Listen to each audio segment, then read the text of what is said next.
Hi guys, Kirk here with Kirk Giordano Plastering. My son Jason's Giordano doing the video as usual.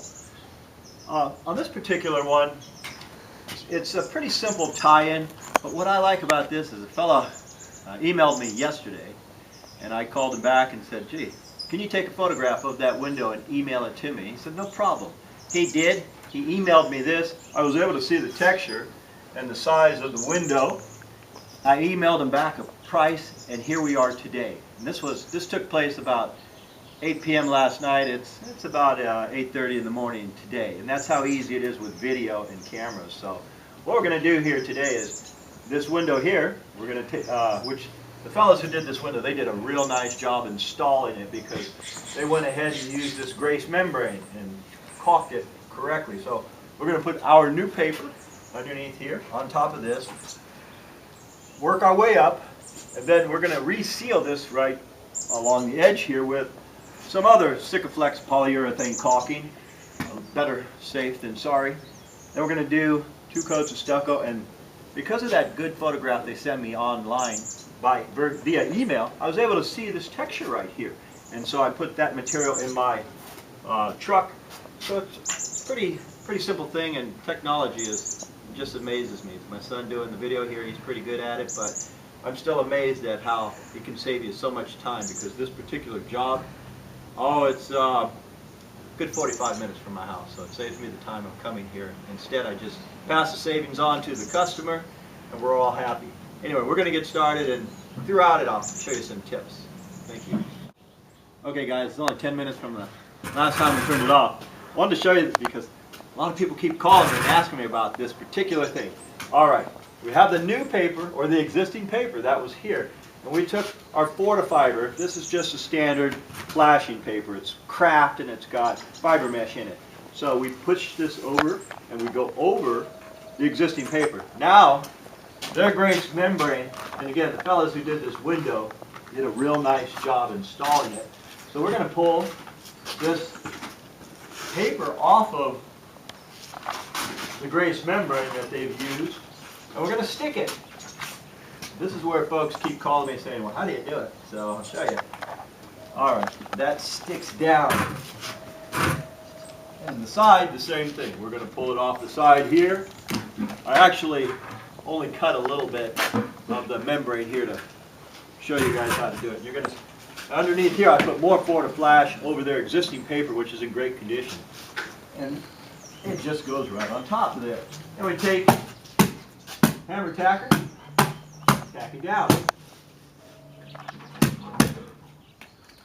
We use a piece of plywood here, and what they have here is it's a fiber board. It's no longer used these days, but it's better than just a stud house. It's pretty fragile. When you hit it with your hammer tacker, it's kind of dented. So I'm using this heavier craft paper around the edges. And I'll bring the craft up, 2 layers, 17 gauge wire. We will tie the wire to the existing wire, thereby not getting a perimeter crack when we're done. And of course it matters which way you put the wire.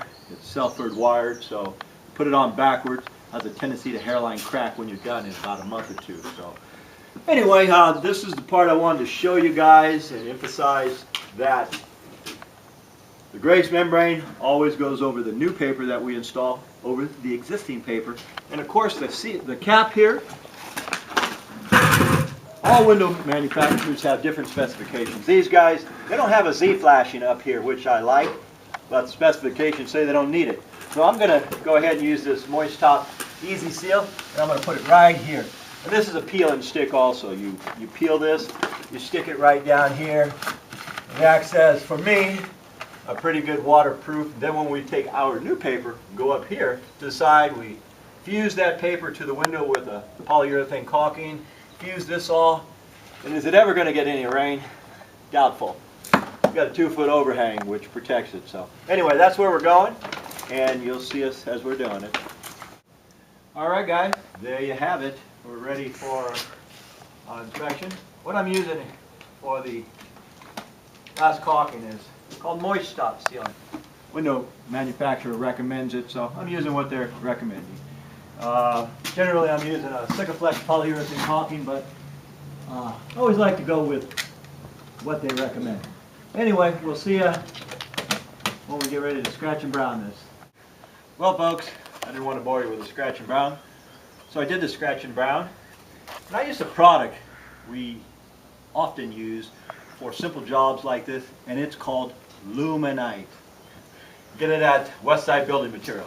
And what you do is you take a bucket about this size, you fill it to the top with cement, you mix it up, then you take about a half scoop of Luminite, pour it in there, drill it in, and it sets both coats. So both coats are done here, and we haven't been here more than 2 hours.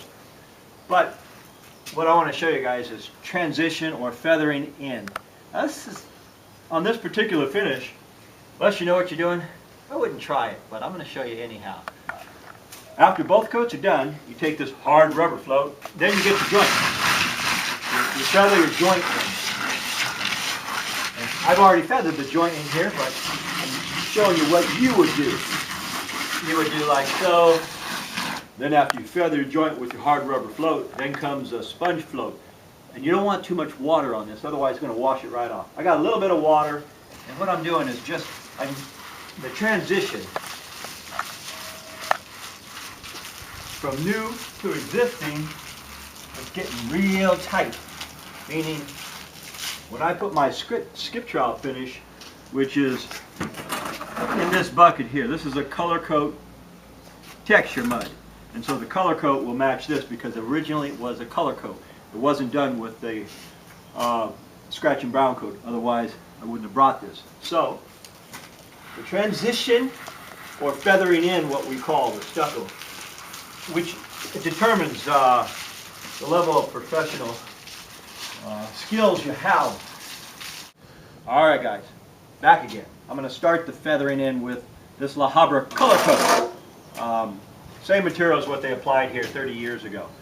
And again, this is a technical thing. I don't know if the camera will show this, but we have a 1/4-inch lip around this window, which when we're done, that 1/4-inch lip will remain seen.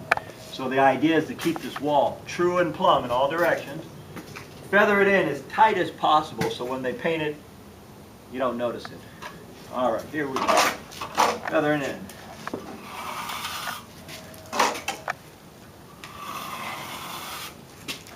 I look at their texture, then I adjust my texture to it. I look at the guy's, the way he had his, and I can see he's going sideways, but mainly up. So I'm going to go mainly up.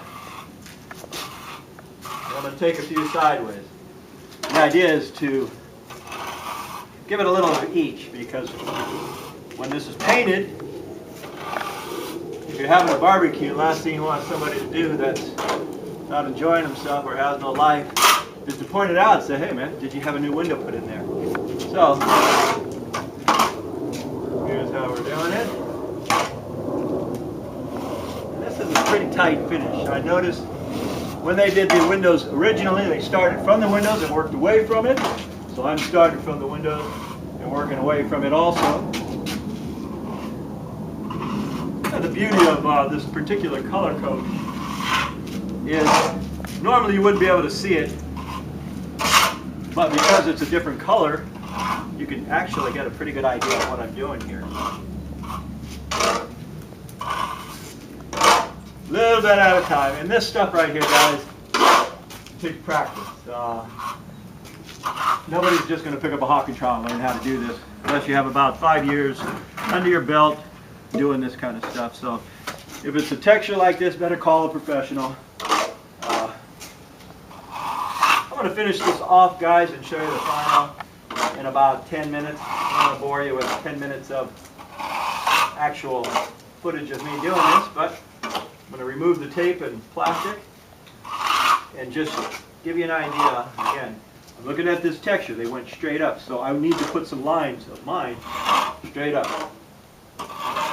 That way, when all is said and done, they remove this. It's a real tight finish.